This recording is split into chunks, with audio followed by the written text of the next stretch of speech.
Now then, you slimy sapiens, welcome to the Slug Report, where we ooze the truth so you don't have to.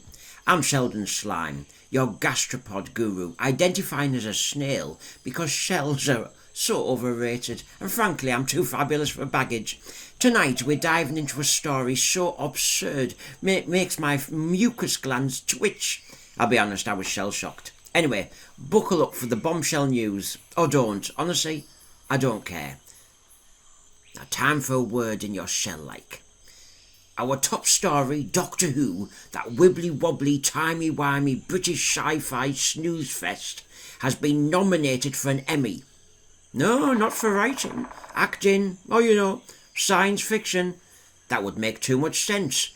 Instead, the freak show that it has become has been nominated for outstanding choreography in a scripted programme. Yeah, you heard that right. Choreography. 12 points, Doctor. Turns out it was my rise like a phoenix. Because apparently, the TARDIS is now a dance studio. There will be many flashing lights in the next clip, so consider yourself triggered. That's what Rtd wants after all. Who are these people who nominated? Did they watch the whole show, or just the 3 minutes with a spinning tea trolley, flying hobnobs and indoor rain? It looked like a corporate health and safety training video for a dodgy plumbing company done to awful cheap music because they could not afford one of the rent-a-gob celebs. And it gets nominated. Sing along, Doctor. Yeah, really. RTD thought we should make it more to do with nightclubs than a scary sci-fi nighttime. I know we've had dancers in Doctor Who hired to bring the core into classic monster choreography. Remember the Tractators in Frontiers? You alright? Was hardly Michael Jackson's Thriller, was it? Or the Menoptera.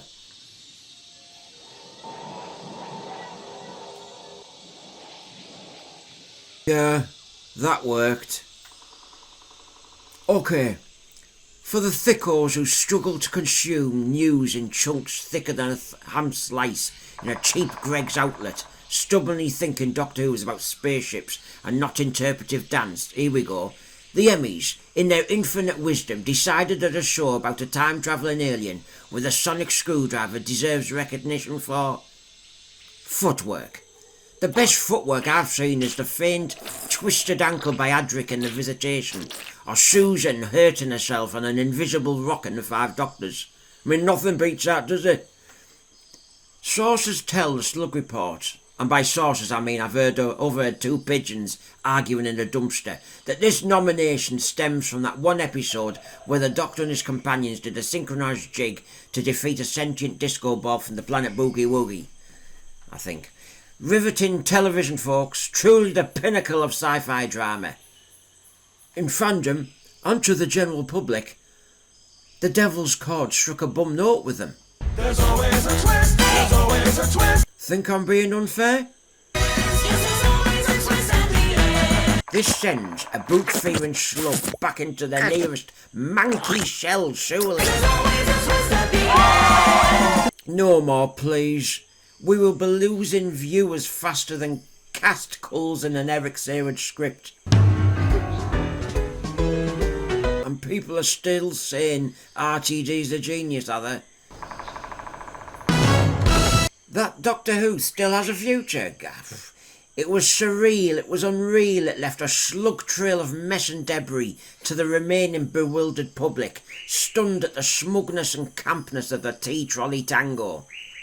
I hear from our showbiz correspondent P-Bag Roachbottom, who's live at the Emmy nomination party, that Doctor Who fans are losing their minds, and not in a good way. Half of them are thrilled their show's getting any Emmy love, while the other half are throwing sonic screwdrivers at the wall, screaming, "This isn't So You Think You Can Dance." Eyewitnesses saw a guy dressed as a weeping angel doing a Macarena.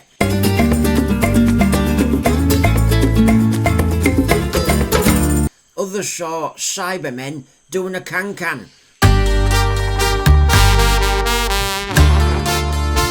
And at the Elton Pong after party, Alpha Centauri was seen doing a hand jive.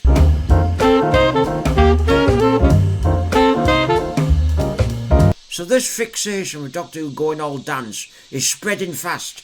The chills, they're multiplying. Doctor Who has getting a choreography nod is like nominating a slug for a sprinting medal. Sure, I could slide across a finishing line, but it's not exactly Swan Lake. What's next? Star Trek for best costume design because of those snazzy red shirts? The Mandalorian for best baking show because Baby Yoda ate a cookie? And don't get me started on the competition.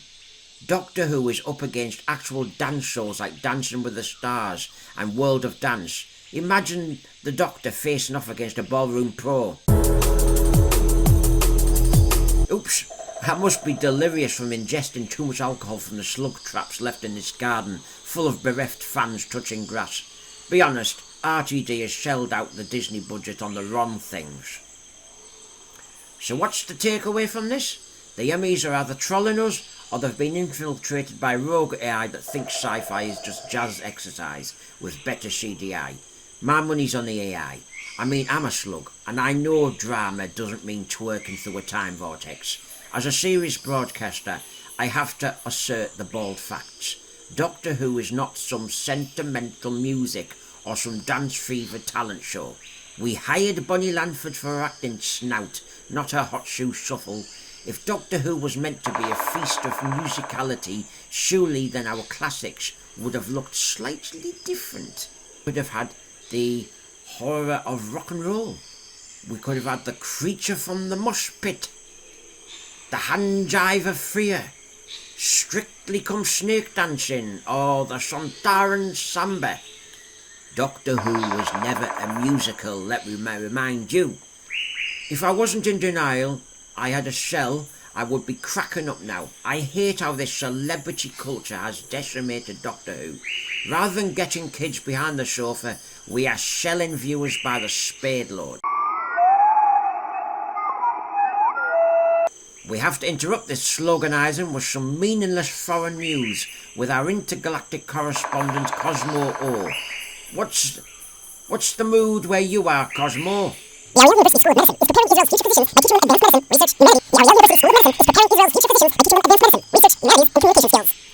It's all foreign to me, but for those who feign interest in foreign affairs, Cosmo reported that Davos was found legless outside a car-led karaoke bar after singing a duet of I Got You Babe with Nida. And in the only sports news, the Garm won the pandemic game shot put again, throwing a scantily clad Nissa way beyond the terminus. Sadly, Chameleon had apparently pulled out with the last-minute short fuse, and the Sisters of Khan were evicted unceremoniously from the game's closing ceremony after refusing to let the sacred flame be extinguished. Here's my advice to the Doctor Who team if they think this is the future. Lean into it. Next season, ditch the Daleks, scrap the Cybermen, give us a full-on dance-off with the Master. Call it Strictly Come TARDIS.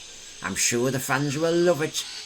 Think less the emaciated Master in the Deadly Assassin, more the deadly ass. Oh yes, it can always get worse. Oh, you know, Rtd, the Doctor, remember him? Could stick to saving the universe. Chock all. That's all for the Slug Report. Tune in some other time if I can evade the vultures and predators where we discuss the BBC, how the BBC thinks it can con you out of more licence-free money for subterranean pond life programming. This is Sheldon, your sardonic satirical slug, suggesting his sharp takedown of Rtd's Doctor Who. Never mind Strictly Come Dancing BBC, this is strictly out of order. You've shelled out on the wrong things to misrepresent the essence of Doctor Who. I'm Sheldon Slime, sliding out. Stay slimy, folks.